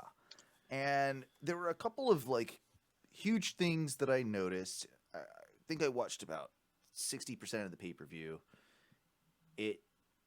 First off, it's a good show. It had a lot of every Survivor Series on there. The teams had a reason for being against each other. Yep. Which was something that we discussed earlier about us, being a little hating the brand warfare thing. Right. Fighting for no reason. If, for instance, this year we had developed the family earlier, and you could theoretically do maybe like a family versus the Hurt Business or something like that, where you can have different factions fighting each other. Is the family not AEW? Oh, I'm thinking. Well, I don't know. I guess so. Yeah, because Eddie Kingston's calling it that. What I'm thinking of is obviously Roman Reigns is like tribal family. Okay. Gotcha. Maybe we call it the tribe or whatever you call it there. Yeah, whatever is going to be the most racist towards Samoans, let's call it that. I've turned around on it, bro. I'm all about my Samoans now. But dude, I gotta say, like Roman's, I didn't realize Roman's back tattoo like his fucking. I'm like, God damn, Roman. All right, fair play. Yeah, as a tattoo man, yeah, you understand that that's some serious work that's going on. It's some there. serious hours that he's just kind of laid there, and like. Fuck that spot forever. Like, the sides? Yeah, like I know Ty is just like, oh, I got worked on for 9 hours on my side. It wasn't that bad. I'm like, Ty, how high were you? Right. So you call them your flanks, like on your flanks, like dude, I got love handles. I got big old fucking tubby love handles right now, and fucking like I got a portrait, like a piece on my side. I'm just like, I don't know if that's ever gonna be finished. Like. But all I have left are shitty spots. But yes, like I was looking at that and I'm just like fucking impressive. And it's all that traditional Samoan work too. Yeah. And it's just like similar to that Maori stuff that you've got on you. Yeah, all derives from the same stuff at the end of the day. But that was one thing about like that Survivor Series in '94 though, and I think they continued that tradition for a long time of finding reasons for these two teams to feud and right. And come out with a victor. And the one big one, which is obviously more of a comedy match, but it's when Jerry the King Lawler is getting the close. Royal Family. Yeah, was it the Royal? That's what they called it, Royal Family. Yeah, and he had Jerry Lawler with his 3 little people, Cheesy, Queasy, and 4 Sleazy. Little people. No, Cheesy, Queasy, and Sleazy. It was a 5 4-on-4. Was it 4-on-4? Yep. Oh, look at that. Okay, yeah, 4 on 4. I have the Wikipedia. Oh pulled well, up. I thank mean, you, could thank be you, wrong. thank you. Yes, which were all, by the way, I don't know how he found all of those hairy little people, but they were all very, very hairy little people. Well, I mean, not to be offensive, but midget wrestling used to be a thing, and Yes, in it did. '94, I'm pretty sure you could still get away with that shit. And then, of course, it was versus Doink and his clowns, Which were Dink, Dink. Pink, and Wink. This is when Doink was in a face phase as well. This was after the Yes. good Doink, where he was heel and cool and scary and awesome. Yeah. This was in kind of like, yeah, okay, Doink's not, this kind of shitty Doink phase, but Yep. but Jerry Lawler ends up losing the matches. Doink and his clowns. I think there was some weird. I was a little high last night when I watched it. But I was gonna say it says that the royal family wins. Did they? Yeah. Oh, maybe. Yeah. Okay. There was some weird shit that happened where there was an under the ring sneaky thing that the clowns did. Maybe that ended up in a quick pin or something. I think Jerry Lawler maybe did end up getting the pin on one of the little people, and that's what it was. And then that's right. That's right. He wins. And then gets pissed off at all of his little people for not helping him and being all shit. And then Jerry Lawler goes on a fucking tirade against like little people. The best part is that like you're mostly right, but Lawler eliminated Doink, and then the cheesy and sleazy eliminated the other three. Okay, yeah. So like I think he yelled at he was yelling at them because he's Jerry Lawler and Yeah. he's a heel and he's a dick. So it was literally just Jerry Lawler yelling at little people to yell at little people. Yes, it was Jerry Lawler doing what Jerry Lawler does best and being very good at it, honestly. Back in those days, he was he was such a good heel. He really was such a good heel.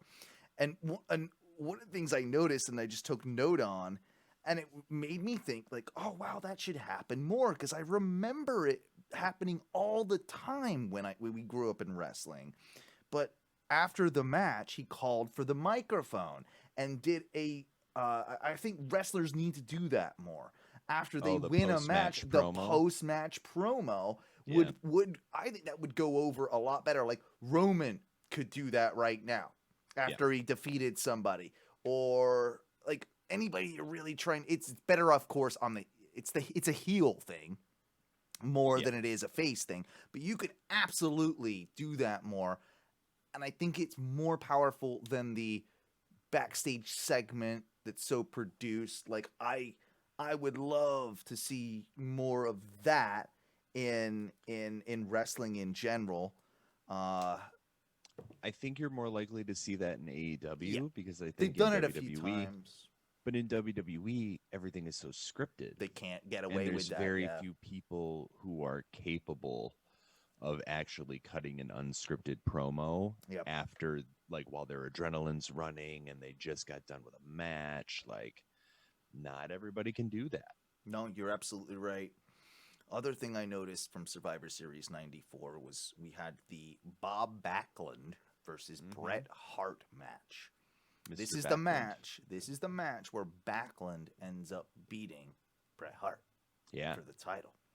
I think to lose it maybe 3 weeks later to Diesel.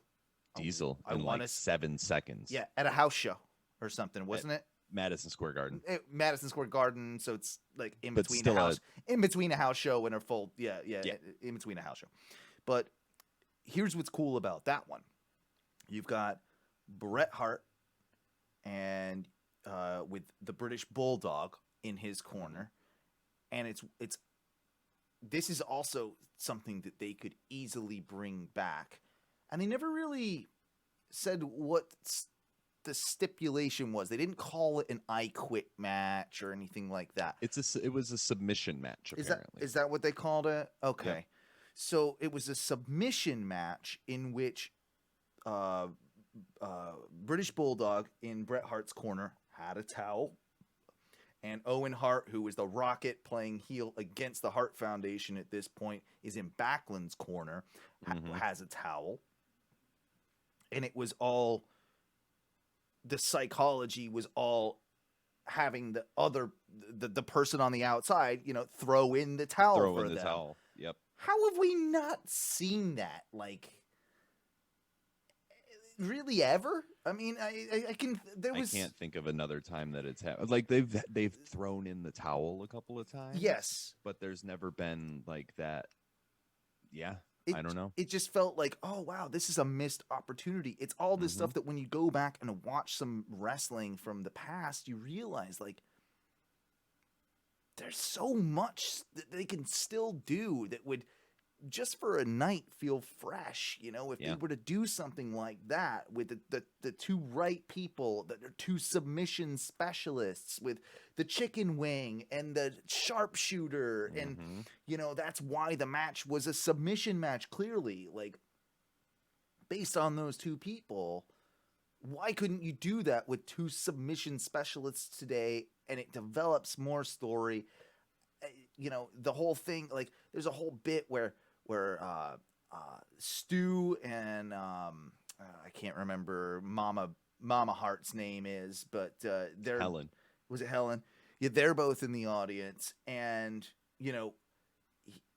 Owen is pleading to them to come out and get Brett to quit, and he's playing all the tricks. He plays all the tricks, and eventually he plays enough tricks to get, I believe it's Helen to throw in the towel, which ends the match. And so Brett doesn't look terribly, weak in defeat. They get the belt off him to Backlund, who's gonna clearly, like, the plan is for him to lose it to Diesel probably 3 weeks later or whatever it was. But you don't have to have Brett look weak losing to Diesel, and you've got this transitional champion, and it felt just like, oh wow, like we don't get shit like that anymore. And that's that old school storytelling, I suppose, that I love in wrestling, and it's just like, throw in the towel, like why we don't ever get that. No, we really don't. That's a bummer too. Like you're right, total missed opportunity. And how old was fucking Bob Backlund, by the way, was 45 when he won that match. Jesus Christ. But he also looked like 55. Like when I saw Bob Backlund, because I didn't know him in his first like initial run, I was too young. Right. But when he came back and was this gimmick, like I'm like, there's no way they're gonna put the title on this guy. Like even at like 9 years old or whatever I was, or 6 years old, I'm like, no fucking way, Right. But dude, he's 71. And he's still as crazy as fuck now, too, I'm sure. Oh, my God, dude. Whack job. He's a nut job, right? Yeah, absolute whack job. So is he always a nut job? Maybe. Or did he? I think maybe the Iron Sheik broke him, humbled him like the jabroni he is. Is that what happened? I think so. He's got books. He's written a book. Oh, I gotta have. That might be an autobiography called "The All-American Boy: Lessons and Stories on Life from Wrestling Legend Bob Backlund." That actually might be one I need to read. That kind of sounds interesting to me. Oh my God, he was a guest on MTV's Singled Out, where he acted in sketches with hosts Jenny McCarthy and Chris Hardwick. I know what I'm doing when we get off air. Right, finding that on YouTube. No shit. Jesus. Do you remember that show? Yeah, Singled Out with Jenny. Oh yeah. And then Carmen Electra was later on. Like she took over for Jenny. One. Yeah. Yep. Oh that was still drunk Chris Hardwick too. That's right. I forgot that was Chris Hardwick. Yeah. Jesus. Dude, like, and then when he came back, I'm like, is that the same dude from Singled Out? Oh, it is. Was he a drunk back then? Is that the? Oh yeah. I didn't know anything about that. Yep. No Big shit. Old fucking drunkard. Yeah. Good for him. I mean, he's made a hell of a career for himself. So yeah, no shit, turned it around. So yeah, good on him. But last thing I wanted to mention before we go off air is, did you get to see the Inner Circle go to Vegas stuff? Oh, I didn't. I haven't seen it yet. All right. We got homework for next week. Yeah. I will tell you that a lot of people hated it, much like they did the dinner debonair. Dinner debonair Before it. Dude, but that was great. So if they hated it, then I'm probably gonna love it. You will. Like it's a ripoff of The Hangover. Like that's really what it is. It's the Inner Circle. What else would it be? Inner Circle go to Vegas. There's a lot of shenanigans in it. Yeah. I'll say it just like I said with a lot of the those AEW sketches, and everybody's like, well, if WWE did it, you'd all hate it. I'm like, no. There's a certain amount of poise. There's a certain amount of like inside baseball, and yeah, it's cheesy. It's yes, it's pro wrestling. Yes, it's stupid. It's yes, it's probably low hanging fruit on the comedy fucking tree. But Sure. Quite frankly, like if you don't like it a little bit, you shouldn't be watching the product. Like that's what I'll say to you. So Fair enough. that was my last thing. If you've got anything else, please No, throw it in there. Dude, I really think that just like wrestling fans need to just not want to destroy everything that fucking we love just because, we might disagree with it. Yeah. And also, like, you can't deny the magnetism that Jericho has, and dude, like the charisma that he and MJF have together.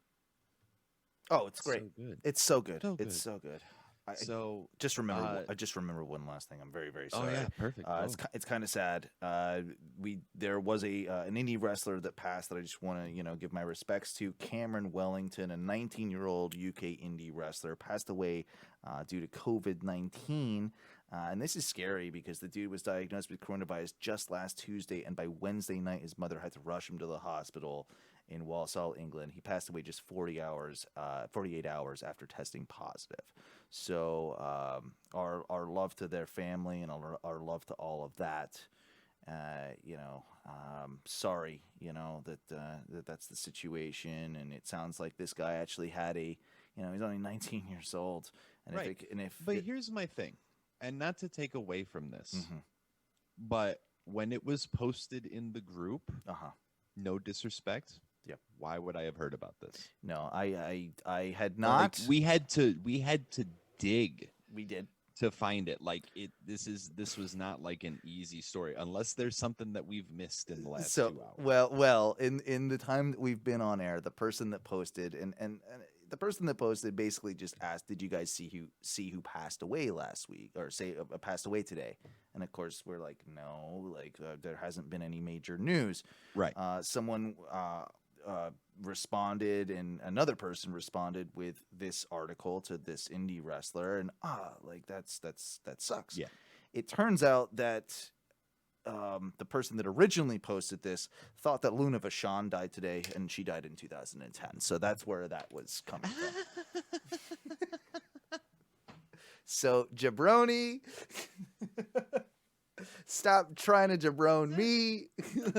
That's it, right? That's a good way to end right there.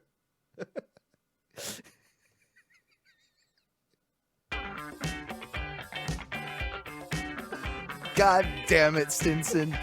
You fucking idiot. I'll say it. You're a fucking idiot. You're a goddamn jabroni. It's been a fun show, Duncan. I thought we had a good one. That is a good one. Yeah. Guys, if you want to follow more Ono Wrestling, like I said earlier in this show, try and find us on Facebook. Just do that whole searchy do, and type in Ono Wrestling, OHNO Wrestling. It's pretty easy. It'll pop up somewhere. Just a little searchy do. Yeah, That's all you gotta do. searchy do. Find us at onowrestling.com as well if you just want a website, and all of your podcast platforms. I believe you should be able to find us. Twitch.tv/ONRS Live is where you'll find us on most Tuesday nights, unless we're hungover or not feeling well. And what do we say, Duncan, when we get out of here? Woo!